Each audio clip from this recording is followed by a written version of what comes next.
Bismillahirrahmanirrahim. Assalamualaikum warahmatullahi wabarakatuh.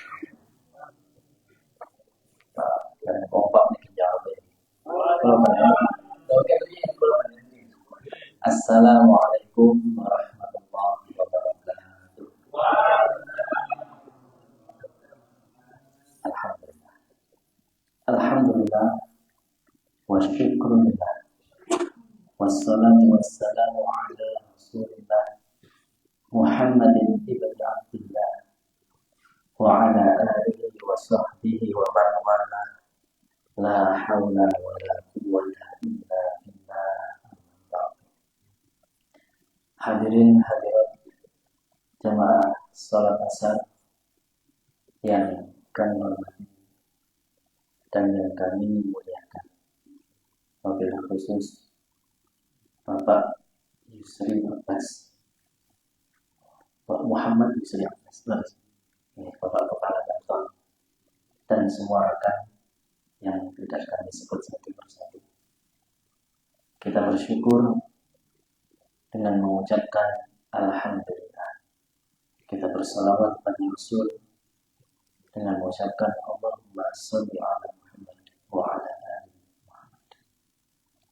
Semoga dengan kesyukuran tadi dan dengan salawat tadi Allah menjaga nikmatnya yang ada pada diri kita dan menambahkannya. Urune dijaga mawon atau ditambah. Nah, dijaga karena ditambah. Jadi Allahumma amin. Bapak Ibu yang kami hormati, di sini kita insya Allah akan meneruskan pengajian kita tentang fikih sirah nabawiyah, yaitu memahami hikmah-hikmah di antara hikmah dari perjalanan hidup Rasulullah Muhammad SAW. Ini kok kemudian beri dulu Mas. Kok waktu berarti kalau kayak orang dekat gitu, meskipun dekat kita. Senengan itu depan. Semakin berdepan. Pertemuan sebelumnya ada yang ingat sampai apa pembahasan kita terakhir sebelum tadi itu. Nah, saking katanya di sini tadi sudah. Ya. Lek buatan ada sisa nih, buatan ada sih sudah. Enggak ada yang dilupakan gitu. Termasuk pulau pas nyemak santri kulo hafalan Quran itu baca surat apa? Nyambung kemana? Saya malah senang itu bahannya paling yakin. Misalnya nyambungnya bukan meskipun itu salah. Lalu ini apalannya kata terus gitu. Kalau apalannya sekedip, gimana? Mulai lagi mana? Cep. Bikin lagi orang nyambung surat nyambung. Ayat dia tapi lebih bagus jangan kayak gitu. Waktu itu kita membahas keadaan kelahiran Rasulullah Muhammad SAW. Nasabnya sudah kita bahas, tempat kelahirannya sudah kita bahas. Nih, kemudian hari, tanggal, tahun sudah kita bahas. Keadaannya saat itu kita bahas, tapi belum rinci. Nah ini insya Allah kita rinci dan kita lanjutkan. Ngerti? Semangat buatan ini. Semangat dan semangat ya. Wa qad wulida yatimah. Dan beliau dilahirkan dalam keadaan yatim. Dan saya menawi mriki enten sakniki ingkang yatim. Kalau ada yang keadaan kita yatim saat ini, tidak perlu sedih, tidak perlu takut masa depan. Rasulullah yatim sejak dalam kandungan, kita terus yang sukses dunia akhirat. Jadi sebenarnya kesuksesan itu, Bapak Ibu, digambarkan dalam Al-Quran dalam satu ayat yang pendek sekali di surat Maryam ayat 15. Dari ayat ini nanti kita pahami bagaimana Rasulullah mengajarkan kita kesuksesan yang sejati bagi seorang muslim dengan versi Al-Quran, bukan versi kita. Dalam ayat itu disebutkan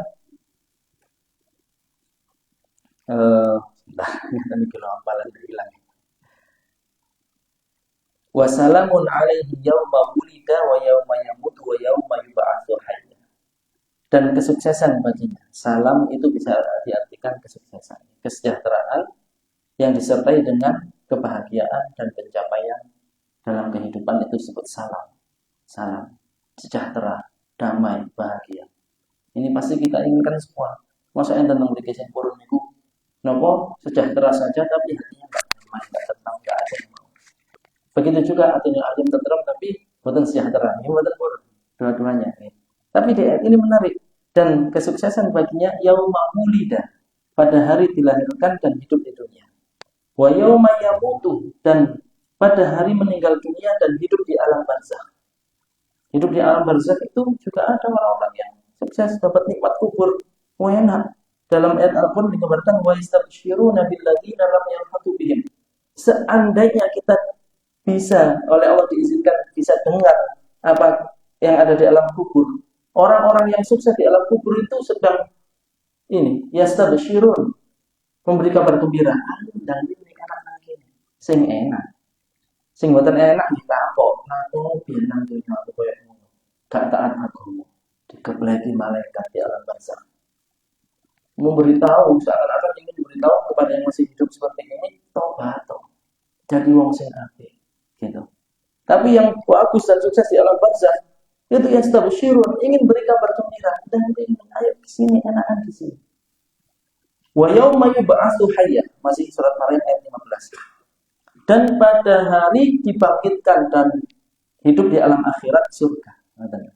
Nah, jadi dari ayat ini bisa kita pahami kesuksesan versi Islam dan Al-Quran adalah kesejahteraan dan kebahagiaan yang berlangsung di tiga alam berbeda. Nah, kalau hanya di dunia ya, podo karo Fir'aun dan Qarun lah, rojo, koyo-koyo, tapi sekarang sedang disiksa di alam kubur. Tentu kita tidak mau. Nabi Muhammad SAW lahir dalam keadaan yatim, tapi bisa sedemikian rupa kesuksesannya. Pertemuan sebelumnya kalau menyampaikan yatim versi Imam Syafi'i, teringat kan? Seperti apa itu? Nah, perlu dibaleni betul nggih. Dilihat rekamannya aja. Nggih. Faqad mata abuhu Abdullah. Telah meninggal ayah beliau. Namanya sinten Abdullah. Wa ummuhu hamilun bihi syahraini fahasbu. Pada saat Abdullah, ayah Nabi Muhammad SAW wafat, ibunya yang bernama Aminah sedang hamil umur 2 bulan. Jadi umur 2 bulan dalam kandungan, Rasulullah sudah kehilangan ayahnya. Ngerti nggih? Fa'unya bihi jadhu Abdul Muttalib. Maka ditakdirkan oleh Allah Rasulullah SAW ini ketika lahir diasuh oleh kakek salah kakeknya Abdul Muttalib, Bahkum. Nah, ini juga hikmahnya adalah kalau misal ada seorang kakek punya cucu, terus cucu ini misal ayahnya itu tidak mampu, maka tanggung jawab ke Bahkumnya, nyukupi. Apalagi kalau ayahnya meninggal dunia, maka Bahkumnya tanggung jawab. Ngerti? Wa istarda'a lahu 'ala adatil Arab idzaka. Nah, Bahkumnya ini namanya Abdul Muttalib, istarda'a. Istarda'a itu mencarikan nun sewu ibu penyusu. Kenapa seperti itu? 'Ala adatil Arab idzaka. Saat itu tradisi masyarakat Arab seperti itu. Jadi dititipkan ke seseorang untuk hidup jauh di pedalaman, di jauh dari keramaian Makkah. Siapa perempuan itu? Imra'atan min Bani Sa'ad bin Bakar yuqalu laha Halimah binti Abi Du'aib. Nama aslinya Halimah binti Abi Du'aib, tapi lebih dikenal dengan Halimatus Sa'diyah. Kenapa Halimatus Sa'diyah? Karena berasal dari kampung Bani Sa'ad. Dari kata Sa'ad inilah diambil Halimatus Sa'diyah. Kalau seandainya Halimah waktu itu berasal misal dari Surat Dinawan misalnya, Halimatus Surat Dinawaniyah. Ini untuk membedakan Halimah yang mana. Halimatus Sa'diyah bukan nama asli, Halimah binti Abi Du'aib. Nah, ada kisah yang menarik.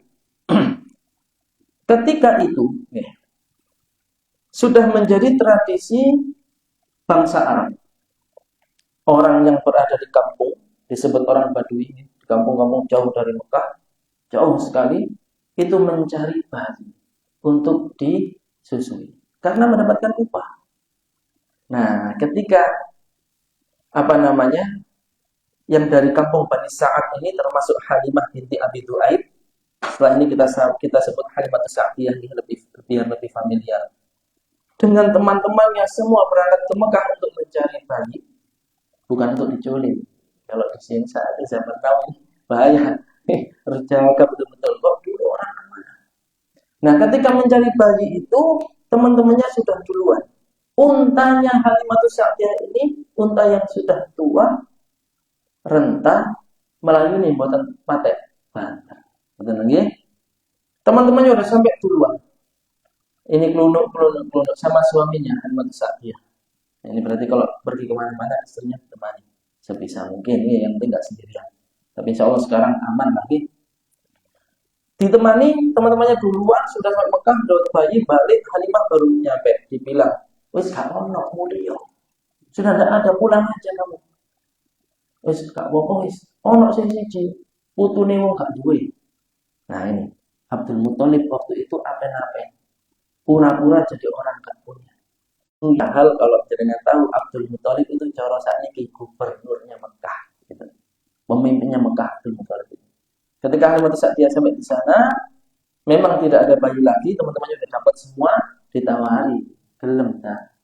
Nyusani putuku ini, aku gak duwe gak sok banyak sampean. Enggak ada upah bagi sampean. Wis enggak apa-apa. Nah, di sini yang lain sebelumnya ditawari seperti itu tidak mau. Oh ya, atau jauh-jauh ke Mekah untuk nyari penghasilan. Malah cuma dapat titipan bayi tapi tidak dapat upah. Halimah Sa'diyah. Nah, di sini terjadi suatu irhas.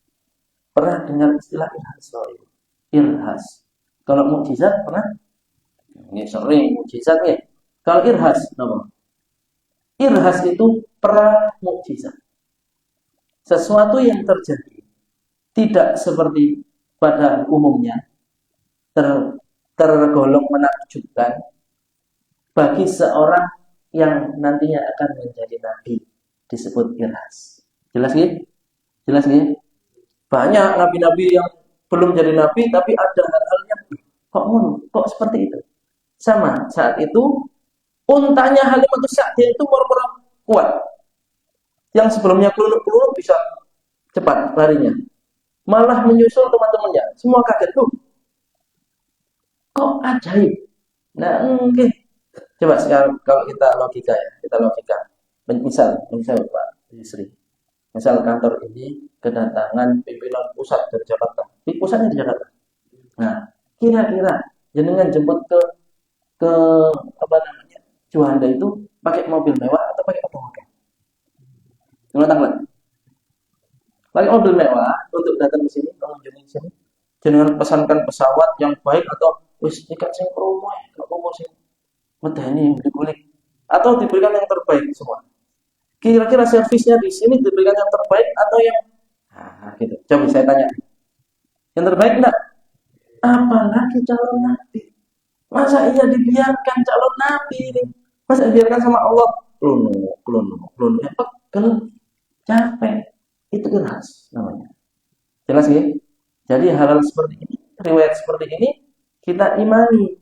Kalau pakai akal, kalau masa ini hanya pakai logika. Tapi kalau kita yakin Allah itu memiliki sifat ala kulli syai'in qadir.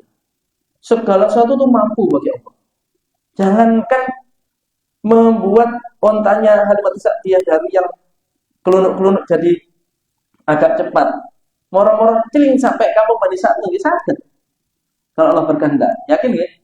Yakin ya? Namanya irhas. Irhas. Kemudian jelas. Nah, sesampainya di kampung Bani Sa'ad, malah Halimah Sa'diyah yang lebih duluan. Teman-temannya masih menyusul. Itu kaget semua. Kok kayak ada yang beda? Ada cahaya yang menyinari sekitaran rumah Halimah Sa'diyah. Ini dibarokati Rasulullah SAW yang masih bayi. Nah, kita lanjutkan dulu. Ada irhas-irhas yang lain. Ini membahas dalam ilmu akidah. Dalam ilmu akidah Islam ada namanya irhas, ada namanya mukjizat, ada namanya karomah, ada namanya ma'unah, ada namanya istidraj. Lima hal ini adalah suatu yang nggak kata mukjizat, tapi levelnya berbeda-beda. Kalau mukjizat itu diberikan pada Nabi, kalau irhas sebelum jadi Nabi, kalau karomah diberikan kepada wali, kalau ma'unah diberikan kepada orang soleh. Kita semua bisa loh dapat ma'unahnya Allah. Kalau kita berusaha bertakwa, berusaha mendekatkan kepada Allah, diberi ma'unah. Ma'unah itu apa? Pitulungan. Suatu yang dipikir mentok gak iso iki hancur iki uripku, tiba-tiba ada solusi. Itu ma'unah. Ngoten nggih? Ada yang medeni, yang menakutkan itu istidraj. Istidraj itu adab, tapi sama Allah dibingkai seperti nikmat. Contoh, orang kafir banyak yang kaya raya, betul? Orang kafir banyak yang kaya raya. Nih, dunia ini lebih mentereng. Kalau di jalan Mojokerto, kira-kira yang punya toko-toko besar itu lebih banyak yang Muslim atau yang non sewu, yang bukan Muslim. Kira-kira kalau disuruh. Nah, ada mungkin orang Muslim, tapi non sewu. Non sewu ini bukan nyinggung siapa-siapa, tapi untuk memahami kata istidraj tadi. Orang Muslim, tapi tidak taat dalam agama. Dia bisa dikatakan fasik. Tapi KTP-nya Islam, fasik. Fasik ini ahli maksiat. Nggih mboten salat. Tapi dunyane misalnya. Nah ini jangan dikira itu nikmat, itu adab, tapi dibingkai sama Allah dengan apa? Seakan-akan nikmat. Istidraj diulur oleh Gusti Allah. Sampai kapan sih tidak sadar-sadar? Ini hati-hati. Nah yang tadi berkaitan dengan irhasnya Nabi Muhammad SAW ketika berada di Huwaya Halimatus Sa'diyah. Aku lanjutkan. Wa qad ajma'a ruwatus sirah anna badiyata bani Sa'ad kanat tu'ani idzaka sanata mujdibatin qad jaffa fiha ad-dur'u wa yabisaz zar'u. Ini penting kita pahami keadaan seperti itu dan kita bisa memahami betapa agung Rasulullah SAW itu bukan hanya ketika sudah umur 40 tahun jadi Nabi dan Rasul. Sejak bayi itu sudah agung. Sudah memiliki kedudukan yang istimewa di sisi Allah. Dari irhas-irhas yang kita pelajari. Semua ulama, semua pakar sejarah sepakat bahwa saat Halimatus Sa'diyah menerima bayi Nabi kita Muhammad SAW itu, kampungnya sedang terkena kemarau panjang. Kalau kemarau itu kinten-kinten, subur tanaman. Kering nggih. Nah, di situ saat itu semua ya bisa zar'u niku tanaman, ya bisa niku garing. Wa jaffa fiha ad-dur'u. Nun sewu. Hewan ternak niku tidak bisa menghasilkan susu. Nah, nopo saged menghasilkan susu? Yang dimakan tidak ada, rumputnya kering kerontang. Mungkin bisa kita bayangkan keadaan saat itu kering kerontang, sulit air ada, tapi tidak banyak. Rumput-rumput kering, hewan-hewan ternak kurus, tidak bisa menghasilkan daging dan susu. Fama huwa illa ansara Muhammadun sallallahu alaihi wasallam fi manzili Halimah wastakana ila hijri wa thaqiyah hatta atat manazil Halimah min hawli fadaiha mumarri'atan mukhaddiratan. Tapi semenjak Rasulullah SAW ada di kampung itu, di kampung Bani Sa'ad, tinggal di rumahnya Halimatus Sa'diyah, disusui oleh Halimatus Sa'diyah, subur kembali kampung Bani Sa'ad. Kembali ini menunjukkan ya tadi analogi sederhana sekali. Kalau kita menjamu tamu, apalagi tamu itu kedudukannya di sisi kita sangat terhormat, tidak mungkin tidak kita syukuri. Mesti kita sebisa mungkin menyukuri yang terbaik. Nah, apalagi ini calon seorang nabi. Ini semua dibuat seperti ini, Bapak Ibu, bukan tanpa hikmah dan tujuan. Seakan-akan sejak kecil Rasul ini sudah diberi sinyal-sinyal oleh Allah agar viral. Nanti ketika sudah umur 40 tahun menyatakan bahwa dirinya Nabi dan Rasul, orang yang tahu ceritanya sejak awal niku akan mudah menerima. Ya mesti ada. Mungkin cilik kayak mana? Nah, kalau ada cerita itu rencang, ya orang mau coba ada kejadian entah itu maunah atau apa, mungkin maunah. Karena maunah itu Allah ingin nolong meringankan kehidupan seseorang. Ini hak bisa dilacak nanti kalau penasaran, tapi sekarang nggak saya sebut identitasnya. Ketika itu SD teman saya ini, nggak adik kelas saya, mungkin 6 tahun di bawah saya. Ketika itu SD-nya di SD di Mojokerto ini kan saya sebut nih. Ketika istirahat sekolah, ini aku kebelet tipis, kebelet. Waktu mau ke toilet yang sudah biasa digunakan, antri. Dia nggak tahan, lari ke belakang, bangunan belakang ada kamar mandi yang udah bertahun-tahun nggak dipakai. Wes orang ngoten delok kalau bahasa nih orang sini angker gitu. Dia nekat tipis di situ. Apa yang terjadi? Metu-metu wis sunat, padahal belum sunat. Hak itu masuk TV waktu itu. Ketika kita cari tahu dia cerita, ketika masuk di kamar mandi itu dan pipis, dia tiba-tiba berada di alam yang lain. Dibuat rebutan orang-orang pakai jubah putih dan jubah hitam. Nah, yang berhasil ngerebut yang jubah putih. Di situ dia lihat dia disunat. Ketika itu sudah selesai pipisnya, kembali lagi, sudah sunat, sudah garing, sudah sehat. Apakah hal seperti ini mustahil? Tidak. Kalau itu hak ada buktinya, kalau jangan ingin saya antar ke arahnya ada sekarang memang non sewu dari keturunan yang orang kesusahan dan kemudian dengan sunat non sewu juga dalam tubuhnya ada yang cacat juga untuk operasi waktu itu warga dan semua untuk lubang untuk operasi itu. Nah diringankan oleh Allah dari dengan cara seperti itu. Nah kalau orang biasa aja mampu bisa terjadi, apalagi Nabi kita Muhammad SAW. Ini kampungnya kampung Halimatus Sa'diyah kembali subur. Sebenarnya untuk satu tujuan mencukupi nutrisi Halimatus Sa'diyah karena beliau lah yang menyusui Nabi Muhammad SAW ketika masih bayi. Tadi nopo irhas dan juga menunjukkan uluwu sya'ni Rasulullah. Betapa Rasulullah SAW itu kedudukannya di sisi Allah sangat tinggi. Maka kita patut bersyukur menjadi umatnya. Mungkin kalau kita ini kan hidup zamannya terpisah jauh sekali, baik secara waktu maupun tempat. Tapi syukurnya kita iman.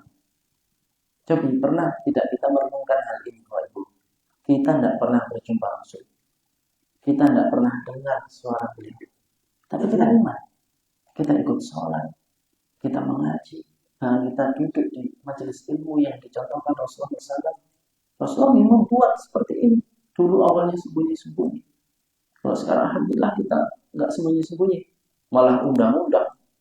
Malah ada media sosial yang bisa lebih luas jangkauannya. Dulu sembunyi-sembunyi. Seorang sahabat ketahuan ngaji ditempeleng sama Abu Jahal. Berdarah-darah ditendangi gara-gara ngaji. Nah kita semoga nih dengan mempelajari kehidupan Rasulullah SAW sedikit demi sedikit seperti ini menumbuhkan kagum, cinta, terus kangen, biar nanti syukur-syukur berjumpa. Amin. Seorang sahabat itu ada yang khawatir enggak jumpa Rasulullah. Namanya Sauban ini muhibbin Nabi. Seorang yang sangat cinta Rasulullah SAW. Beliau termasuk ghulam Nabi yang sehari-hari bantu di rumahnya Rasulullah Sallallahu Alaihi Wasallam, bantu menyiapkan urusan ini kesehariannya. Yang mengherankan, saking cintanya Sauban ini, kalau sudah selesai tugas dari rumah Rasulullah SAW, pulang ke rumahnya Sauban, tidak lama kemudian balik. Ada yang tahu nggak kira-kira kenapa kok balik lagi? Ibu. Sauban itu kan tugasnya sudah selesai, waktunya pulang, balik lagi. Kalau jenengan misalnya sudah waktunya pulang dari kantor, pulang ke rumah, terus suruh ke sini lagi padahal bukan jam kerja. Kira-kira kenapa? Nah, barangnya kali, HP-nya ketinggalan, wajib itu. Lagi absen, belum cek login. Ada nggak kira-kira yang kangen kantor? Ada nih.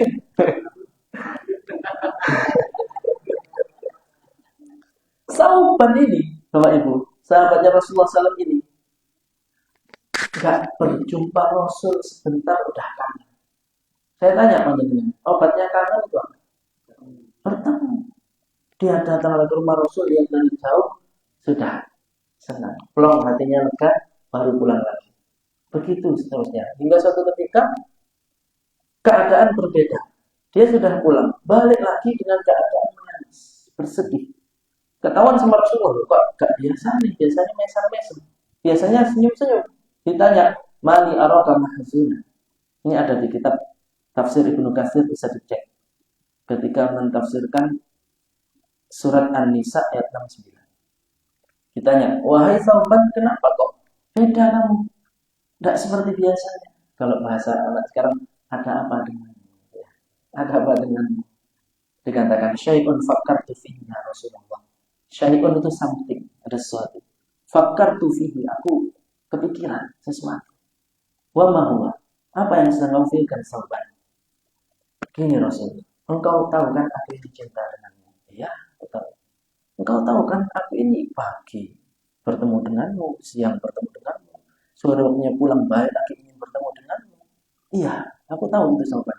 Lalu masalahnya di mana yang buat kamu nangis itu apa? Lah, saya kepikiran di akhirat nanti gimana? Kalau saya kangen jenengan, saya belum tentu masuk surga. Kalaupun saya masuk surga, ya kalau surganya satu level sama jenengan. Nah, kalau saya kangen gimana mau jumpa jenengan? Seorang sahabat, Bapak Ibu, masih ada kekhawatiran nggak masuk surga nih. Gimana? La haula wala quwwata illa billah. Seorang sahabat sampai nangis mikir, engkau aku lihat kangen Rasulullah. Gimana nanti aku kalau rindu Rasulullah mau jumpa? Kalau sekarang gampang, karek metu omah keluar dari rumah, datang ke Rasulullah berjumpa. Nanti di akhirat gimana saya Rasul? Kalau saya nanti masuk surga, saya nggak yakin jenengan itu fi a'lal illiyin, di surga yang tertinggi bersama para nabi dan rasul. Nah, saya kok dalam surga ini pada bisa? Kalau kangen gimana? Kalau kangen, Rasulullah kira-kira jawab apa? Saya tanya jawaban Rasulullah apa? Nggak tahu. Nggak tahu. Sama. Rasulullah juga nggak tahu. Itu karena surga itu haknya Allah, bukan hak Rasulullah. Dengar kayak gitu Rasulullah tidak mungkin menghibur kayak kita. Nah, untuk bilang bukan kita. Mungkin orang ada yang PHP. Oh tenang, gampang bisa ketemu. Salah, yakin. Tenang aja, gampang. Gak usah nangis, gak usah ragu. Gampang. Nah, Rasulullah itu kalau bicara tidak dari dirinya, semua dibimbing wahyu. Ketika seperti itu, menang diam Rasulullah. Ya nggak bisa jawab. Nggak bisa jawab. Di situ Allah memerintahkan malaikat Jibril. Jibril datang ke Muhammad. Kasih tahu. Diturunkan surat An-Nisa ayat 69. Sebagai jawaban kegalauan sauban itu tadi. Yang kurang lebih arti dari ayat tersebut. Dan barang siapa yang taat kepada Allah dan Rasulnya, dia nanti akan bersama dengan orang-orang yang diberi nikmat oleh Allah berupa syurga. Siapa mereka? Para nabi, minan nabiyyin wasiddiqin, orang yang mencintai kebenaran, orang yang jujur, wasyuhada, orang-orang yang mati syahid, wassalihin, dan orang-orang saleh. Wa hasuna ulaika rafiqa. Rasul Allah dalam ayat ini ditutup dengan kata-kata yang indah sekali. Wa hasuna ulaika rafiqa. Dan 4 golongan itulah sebaik-baiknya teman. Seakan-akan kita ini di dunia ini disuruh mencari teman dan circle yang baik. Para nabi sudah tidak ada. Tinggal 3 ini yang kesempatan. Nabawaw. As-siddiqin, orang-orang yang baik jujur. Wasyuhada, orang yang mati syahid. Orang mati syahid itu banyak. Okay? Tidak hanya yang gugur di medan perang. Ada seorang wanita hamil ketika melahirkan wafat, mati syahid. Atau orang yang tenggelam, mati syahid. Ada orang yang meninggal gara-gara sakit perut. Di dalam hadis termasuk dalam kategori mati syahid.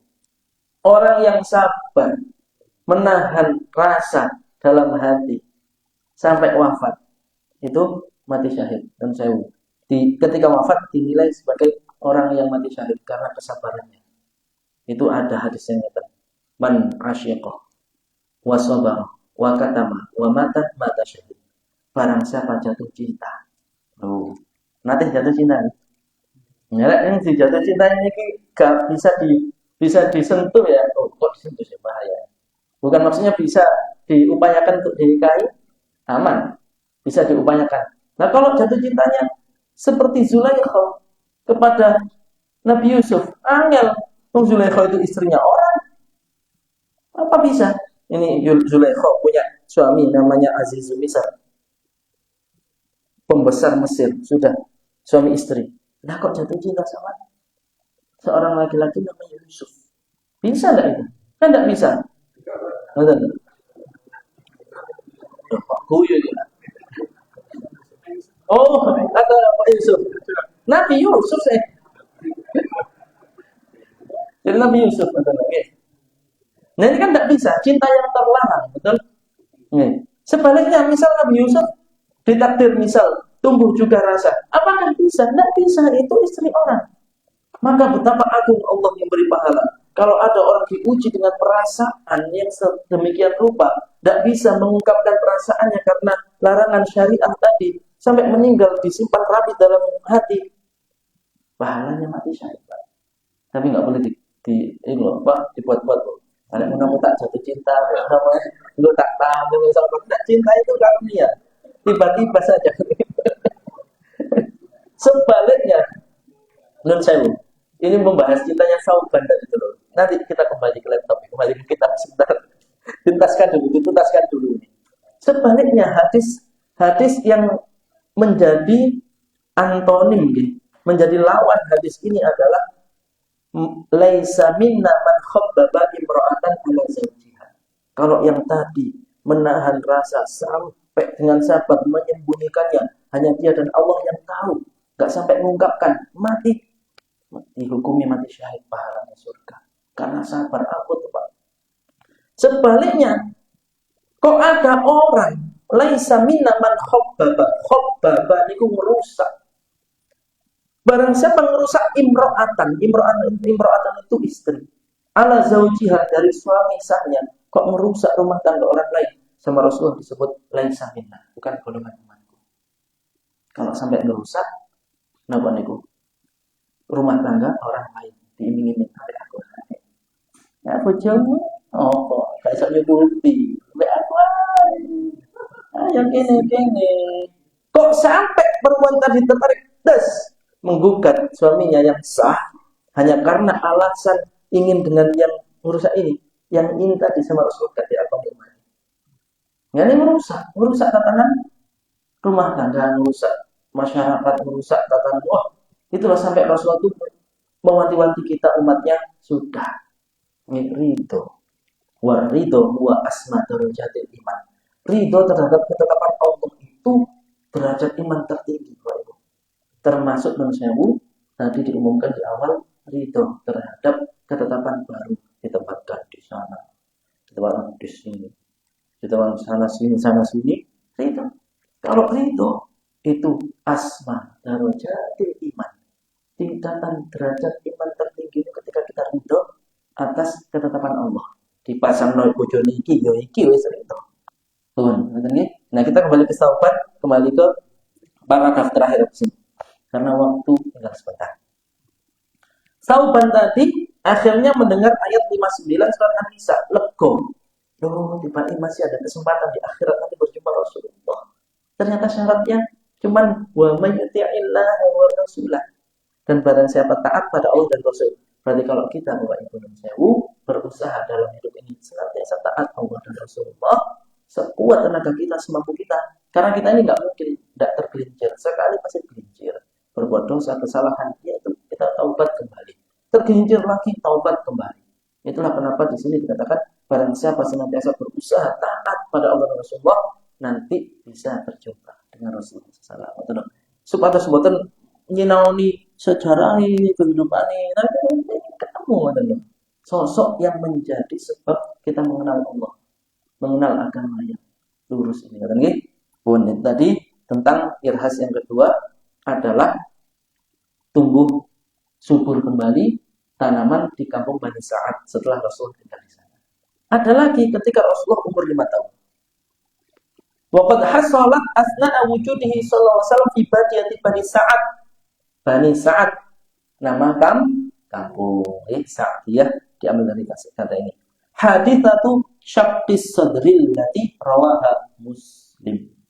Thumma u'ida ba'daha ila ummi wa qad tamma al umri 5 sanawatin.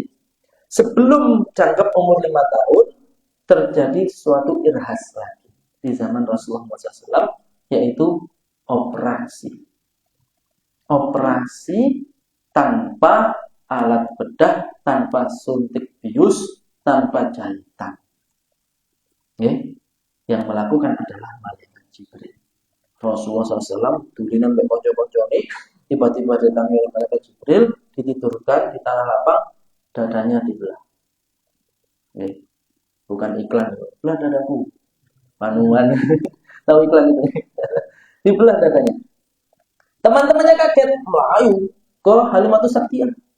Coro, misal kalau pakai bahasa Jawa, boleh anak sampean, boleh anak jenengan. Kenapa? Dipateni wong. Lah iya. Tiba-tiba dibelah dadanya. Diambil jantungnya. Diambil satu titik, dibuang.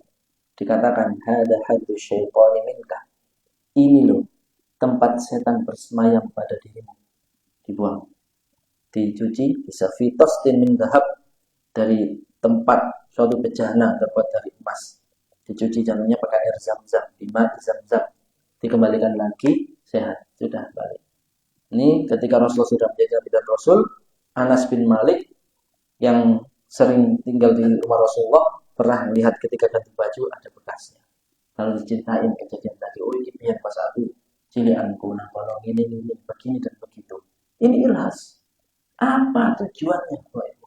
Sebenarnya dari ucapan Jibril tadi bisa kita ambil pelajaran. Hadza haddu syaitani minka. Dibuang, dicuci, kembalikan. Ini secara dalam simbol kita umatnya harus sering-sering mensucikan hati, bersihkan hati. Gak hanya mementingkan tampilan fisik. Mau kerja, kuliah misal.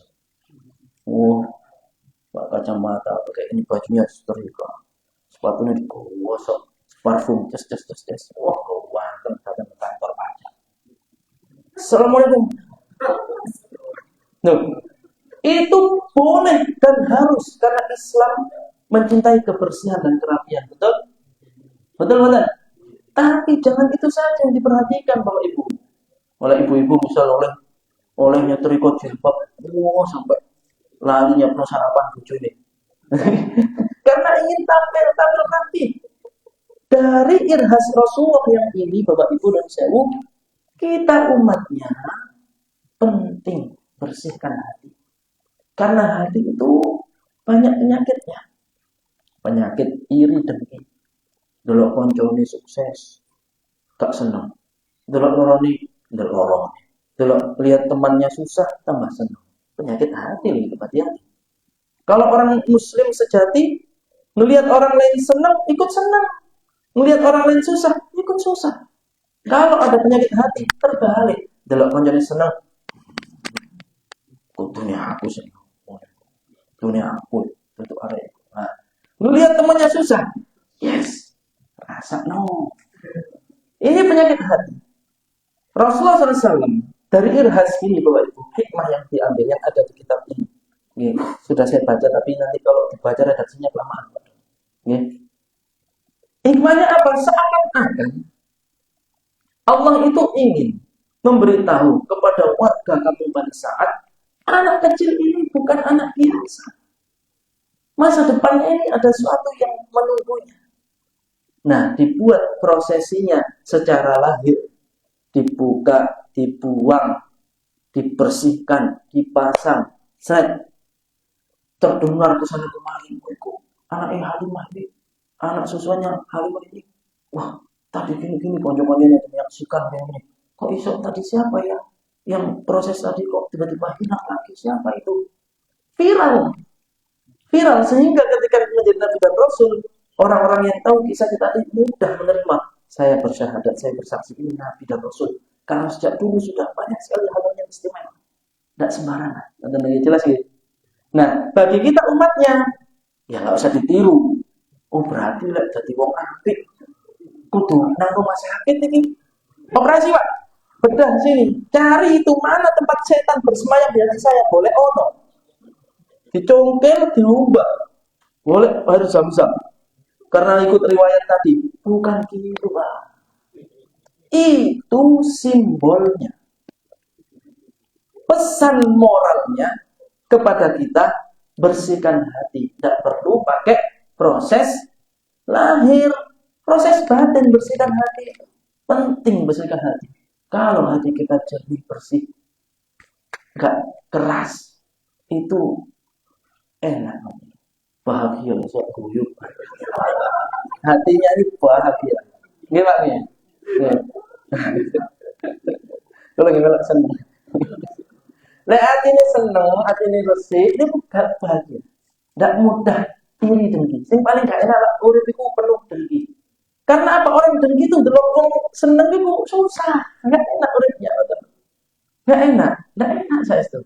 Maka penting bagi kita bersihkan hati, tidak perlu mengikut proses tadi malaikat Jibril yang bisa.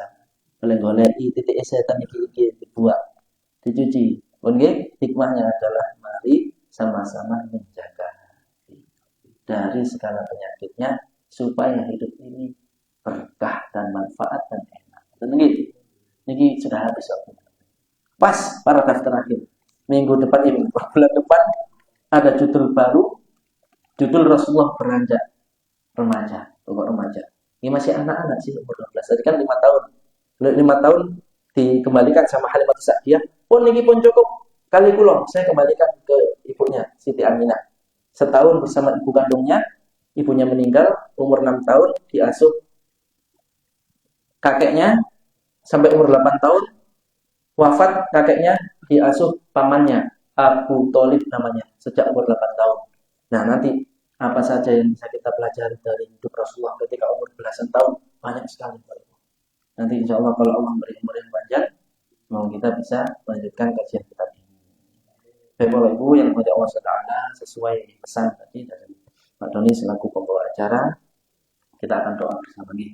Tapi sebelum doa saya ingin mengingatkan lagi bahwa ar-ridho huwa asma darajat iman.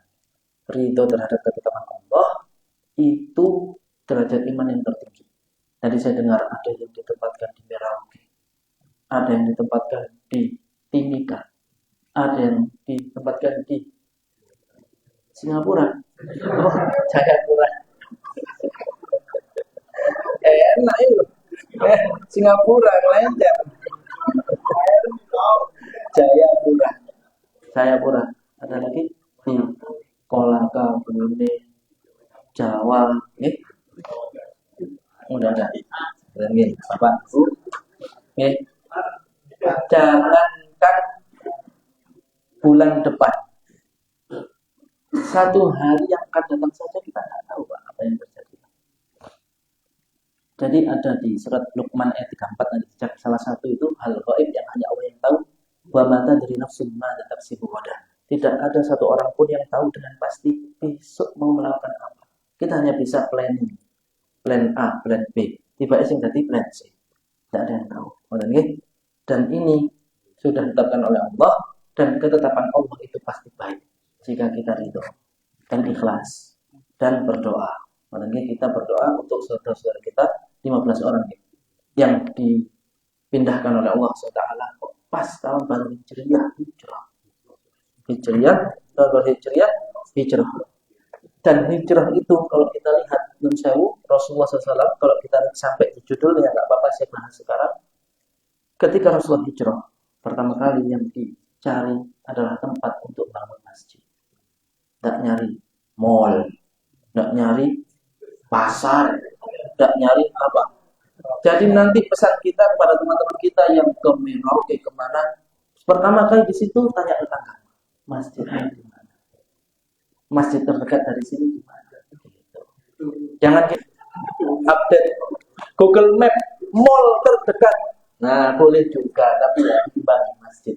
Cari majelis taklim seperti ini biar nutrisi hati itu selalu terisi. Oke, doakan ini menjadi takdir Allah yang terbaik dunia akhirat. Yang menjalaninya sehat walafiat, rezekinya barokah. Di sana semakin semangat. Nih, dan juga teman-teman di sini ikhlas melepaskan. Jadi kan boleh, Pak. Monggo di sini enggak nopo ini juga modal. Jangan.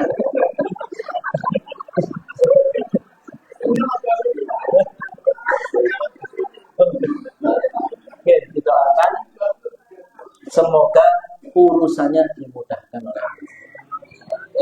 Dijaga dari segala keburukan dan dijadikan setiap detiknya, harinya, bulannya di sana menjadi waktu yang barokah, menghadirkan rezeki barokah, keluarga sakinah, mawaddah, warahmah, baik yang dipindah maupun yang di sini. Oke, ala hadhihi niyyah wa kulli niyyatin shalihah. Al-Fatihah.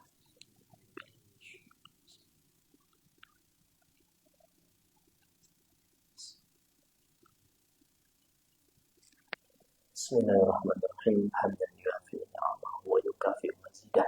Ya Rabbana lakal hamdu kama yanbaghi li jalali wajhikal karim wa 'azimi sultanik. Allahumma shalli ala nabiyyina Muhammad wa ala ali nabiyyina Muhammad. Allahumma ighfir lana dhunubana wa dhunuba walidina warhamhum kama rabbana shighara. Allahumma inna nas'aluka salamatan fid din wa 'afiyatan fil jasad wa ziyadatan fil ilmi wa barakatan fil rizqi wa tawbatan qabla al-maut wa rahmatan 'inda al-maut wa maghfiratan ba'da al-maut. Allahumma hawwin 'alaina fi sakaratil maut wan najata minan nar wal 'afwa 'inda al-hisab. Allahumma anzilna munzalan mubarakah wa anta khairul munzilin.